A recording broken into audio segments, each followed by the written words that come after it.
I'm Jeffrey Hollender, the co-founder and executive chair, otherwise known as the chief inspired protagonist at Seventh Generation.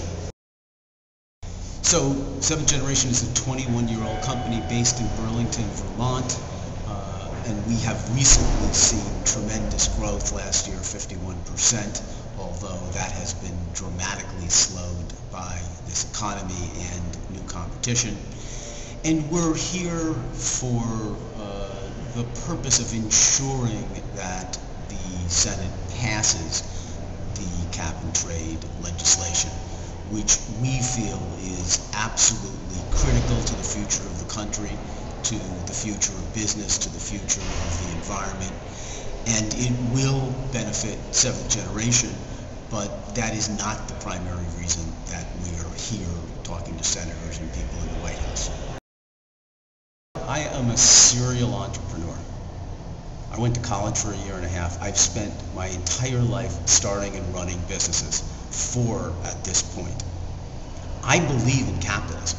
I think capitalism is a great system. I don't like the way it's working today because I think that it is hurting too many people and helping too few people. But that's part of the way we have designed the system to work. We have tax rules, we have regulations that have increasingly been skewed to benefit a smaller and smaller group of people. But that doesn't mean we have to throw capitalism away. I have a business that makes money, that grows, because I want to create some wealth for myself, but for all my employees as well. I want to make sure that my employees participate in the wealth that we create. So I'm not against capitalism. I think capitalism has some deep flaws and some systemic flaws that we need to change. Biggest example is the externality of costs. When you buy something, it doesn't contain the full cost that it should have. So you go out and buy a car, and that car pollutes the environment and causes asthma and causes cancer and all kinds of health effects, ill health effects, and you're not responsible. So whether you drive a Prius or a Hummer, you are not responsible for the impact you have on the rest of the society. Now that's just not right. It doesn't encourage responsibility. It doesn't encourage wise, thoughtful decisions, and that's not an anti-capitalist idea. The fact that we should be responsible for the effect we have on other people, anyone who tells you that that's anti-capitalist is crazy.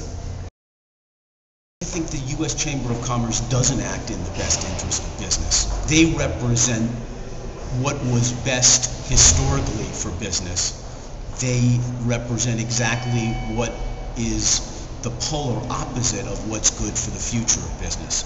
The Chamber is a voice of the energy industry, the coal industry. It's not a voice that represents most American business. And as you've seen in the past couple of days, Nike gives up its position on the board, Apple resigns. Businesses will increasingly abandon the Chamber because they are just so wrong on this issue. Not that they're not wrong on most issues, but they're more wrong on this issue than they usually are.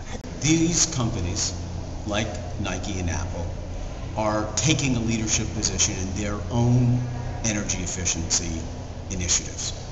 They don't want to see a playing field where companies who abuse and pollute get benefits and companies that are more efficient don't. So part of it is making sure the playing field is leveled, but I also think it's undeniably important that the consumers of these companies would be embarrassed if they knew that Nike was sitting on the board of the Chamber. I mean, I think it's a reputational risk for companies to be associated with the Chamber given their behavior. So I'm here today with 150 other business leaders. Not environmental organizations, not human rights organizations, business leaders.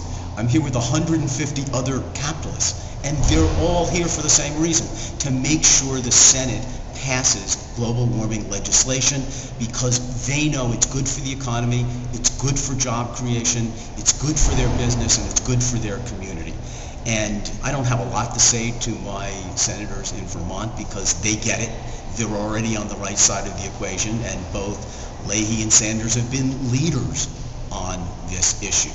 But we do manufacturing in probably 20 other states around the United States. So we are going to visit some of those other senators and let them know that we are doing a lot to support businesses in their state. And if they want those businesses to grow and they want those businesses to generate more jobs, they better get on the right side of this issue. The worst thing we can do is wait. The problem gets bigger by the minute. The negative consequences will be worse for our children and our children's children. We don't have time to wait.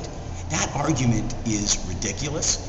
That argument is not based in economic common sense, and it's certainly not based in understanding of how business works and what's in the best interest of business. So I don't care how much uncertainty we have, and there's a lot of uncertainty. Unemployment is painfully high. Too many people are underemployed and looking for jobs. But the worst thing we can do is not pass this legislation. The government does all kinds of things to incentivize certain types of behavior.